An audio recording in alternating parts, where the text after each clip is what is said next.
The Hawaiian Islands are located in the center of the Pacific Plate. These volcanoes are caused by the hotspot Hawaii sitting over in the Earth's mantle. As islands move northwest away from the hotspot, they begin to erode and become volcanically inactive.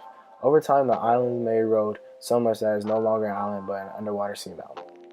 All these volcanoes on the Hawaiian Islands are shield volcanoes, which produce generally fluid lava flows that form gently sloping shield-like mountains.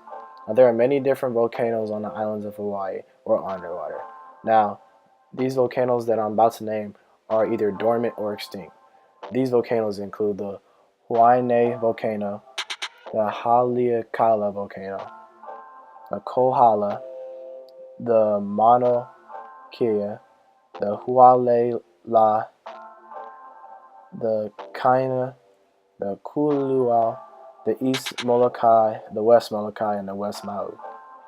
Now, there are only three active volcanoes in the Hawaii Islands, and those all are on the big Hawaiian Island, and these three include the Mauna Loa volcano, which last erupted in 1984, the Kilauea volcano, which has been continuously erupting since 1983, and the Lohi volcano, which is actually underwater 20 miles northeast of the big Hawaiian island.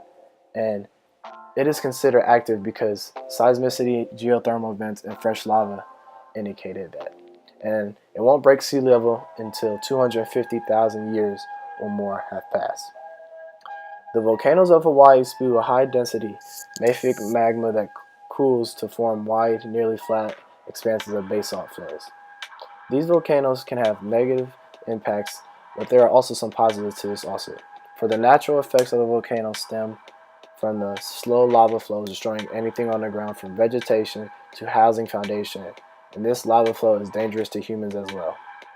There are also toxic gases that are released from volcanoes that is deadly to humans.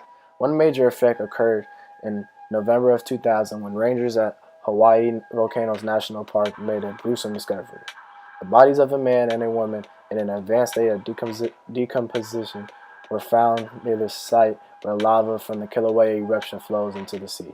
The area aptly named the eruption site is littered with chunks of Teflon and glassy volcanic rock, which are formed and ejected violently into the air when the 2,000 degrees Celsius lava is quenched by seawater. An autopsy report 2 days later revealed the cause of death: pulmonary edema or swelling of the lungs due to inhalation of the hydrochloric acid. These were tourists that this happened to. Now, the positive from this comes from the erosion and weathering of the basalts, which result in rich soil great for growing crops. The risks of these volcanoes are numbered, but can be extremely dangerous if not mitigated and handled right.